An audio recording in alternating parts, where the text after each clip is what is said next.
를 분노에 휩싸이게 한 동영상 하나가 공개됐습니다. 제주도의 한 도로를 달리고 있던 운전자에게 벌어진 일인데요. 앞으로 갑자기 칼치기 들어와서 깜짝 놀랐어요. 그래서 그렇게 운전하면 어떡합니까? 위험하게 항의를 했더니 자칫 사고가 날 뻔한 상황. 위험하게 끼어드는 차량 옆으로 가서 항의를 하자 차에서 내려서 갑자기 욕설과 함께 생수병을 던지고 주먹으로 무차별 폭행을 한 겁니다. 조수석에서 촬영을 하던 아내 휴대폰까지 빼서 던져버리는데요. 다짜고짜 저러는 거죠? 예, 이 대낮 도로에서 일어난 무차별적인 폭행입니다. 피해자의 분노는 뭐 때문이었을까요? 그 앞에 지금 막혀 있는 상태거든요. 더 이상 뭐 진전도 못하고 도로가 뻥 뚫린 상태도 아닌데 무조건 빨리 가려고 이렇게 칼치기를 하는 식으로 이제 서행하는 차들을 계속 가로질러 가고 있거든요. 그 부분에 대해서 항의란 거는 본인이 잘못했잖아요, 법적으로. 잘못했는데 잘못한 사람 폭력을 행사를 한다는 거는 이 사람 자체가 그 폭력에 대해서 제어 장치가 없을 가능성이 커요. 잘못한 게 없는데 항의를 하자 시비 끝에 일어난 일이라는 피의자의 진술. 자기 입장에서 자기한테 도전한 행위를 본 거예요. 그러니까 내가 감히 칼치기를 하는데 어떻게 나한테 네가 항의를 할 수 있냐? 운전대만 잡으면 자기가 차 위에서는 왕이 되고자 하는 이런 속성을 가졌던 사람이에요. 거기에 거역하니까 웃기게 보이겠죠. 당시 차에는 8살, 5살짜리 아이들이 함께 탑승해 있던 상황이었는데요.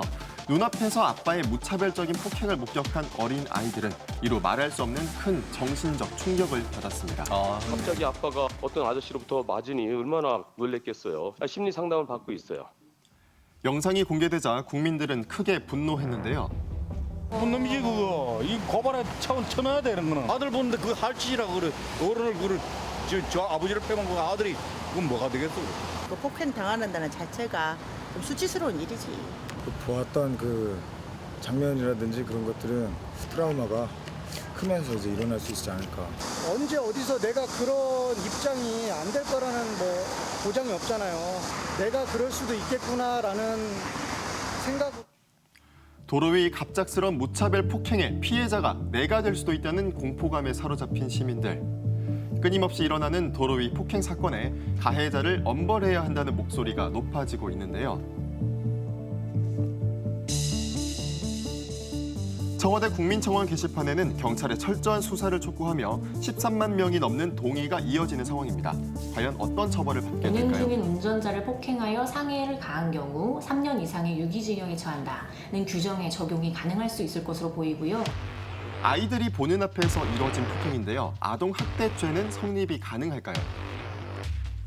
그래도 아동에 대한 뭐 직접적인 그런 폭행이라든지 또는 뭐 정서적인 가혹행위라고 보기는 좀 어려운 면이 있어 보여서 이제 아동학대를 직접적으로 적용하기는 어려울 것으로 보이고요. 정신적인 손해에 대해서 위자료를 인정하는 것은 좀 까다롭기 때문에 뭐 그건 좀 상황을 지켜봐야 될 것 같습니다.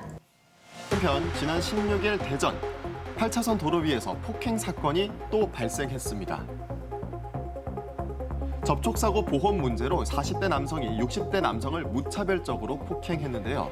일방적인 폭행과 분노는 주변의 만류에도 불구하고 멈춰지지 않았습니다. 단순한 접촉사고가 도로 위 위험천만한 폭행 사건이 됐는데요. 당시 현장에 있던 목격자를 만나봤습니다. 처음에는 차 사고인 줄 알았는데 와서 보니까 그 차 두 대의 차 사이에서 남자 두 분이 몸싸움을 하고 있더라고요. 왕복 8차선으로 차들의 통행이 많았던 도로 위에서 일어난 무차별 폭행. 피해자의 상태는 심각했습니다.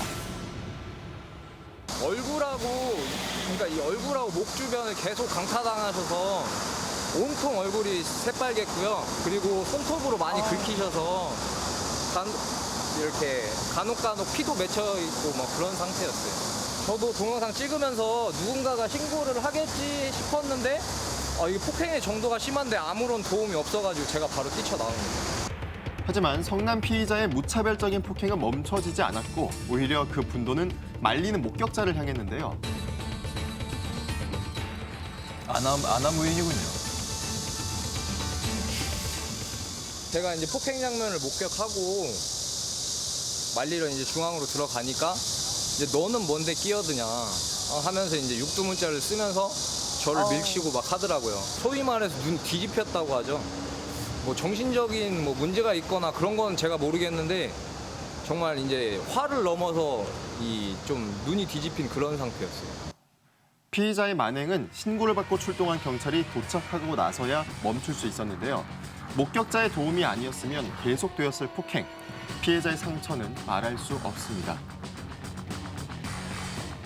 10분 이상 폭행을 당하시고 또 자식벌 되는 그런 사람한테 이렇게 큰 대로변에서 사람 많은 데서 맞으시니까 좀 뭐 몸의 상처도 몸의 상처겠지만 좀 마음의 상처를 받으신 것 같더라고요. 그렇죠.